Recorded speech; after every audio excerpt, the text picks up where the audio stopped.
The Democratic hopefuls, Elizabeth Warren, Bernie Sanders, Kamala Harris, have talked about this idea of Medicare for all and getting rid of the private insurance industry. Is that realistic? I don't think it is for a number of reasons. Number one, nobody's defined it. And so if we're going to have the government finance everything, the investment still hasn't been solved. We're not doing the right investment. But when you ask people about Medicare for all, they can't answer the question. And when you say, well, show me another country where they're doing Medicare for all, they'll point to the UK and Canada. But those systems are not government-paid health care. They're government-funded and government-run health care.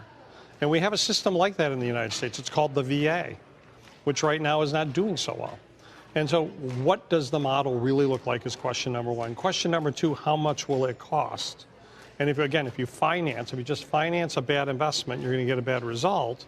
And so Vermont has backed away from it 2 months before they were going to implement their single-payer program. Colorado passed it but couldn't afford it. And California's looking at something like $53 billion to do it. Government doesn't have a good track record on this. They don't have a good track record of doing it. So you need a public-private partnership, which is how Medicare runs. People say, well, Medicare is single-payer. No, it's not. Aetna has the first check that was written for Medicare back in 1965. From Aetna to Hartford Hospital, we were the financial intermediary. The government didn't pay it. We paid it. We set up all the systems. So if you create the right public-private partnership, how you finance it is irrelevant. It's what we do to invest in it.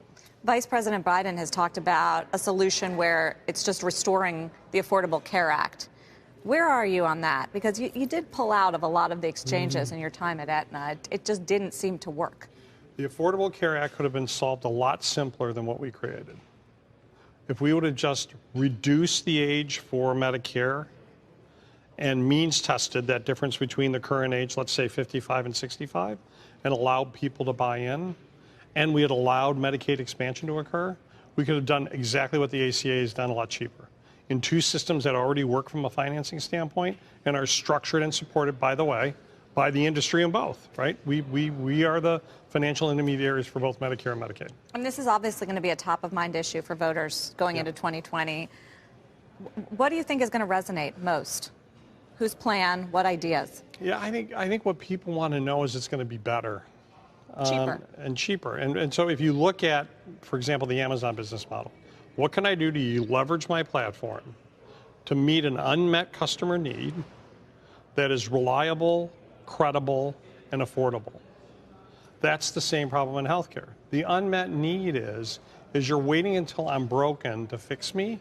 What can you do to help me live a healthy life? This is what you did in a convenient way. Right, it was what we did at Aetna. And so the idea is not to do a break-fix warranty operation, but to really do a program where the example I like to use is, and you're too young, triptychs from AAA, where you go on vacation and they give you the map and then they circle all the attractions along the way and they give you the guidebooks. You bring the bag home and you look at it and you go, oh my God, we're going on vacation. Where do we want to go?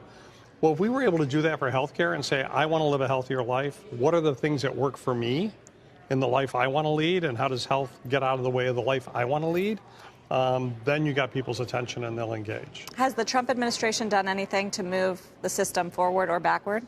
No, I think it's stalled, and it's only worsening.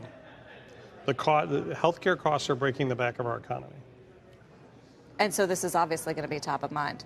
It should be. I think if you look at people who are looking at things like reverse mortgages, et cetera, they're all looking at it because they're just one deductible away from having a huge financial problem. Finally, I just want to end where I began on CVS and how this is a company trying to transform this individually. There has been some uncertainty lately with these unprecedented hearings in Washington from a federal judge, Judge Leon, looking at the DOJ approval of this merger. Do you expect there to be any hiccups there?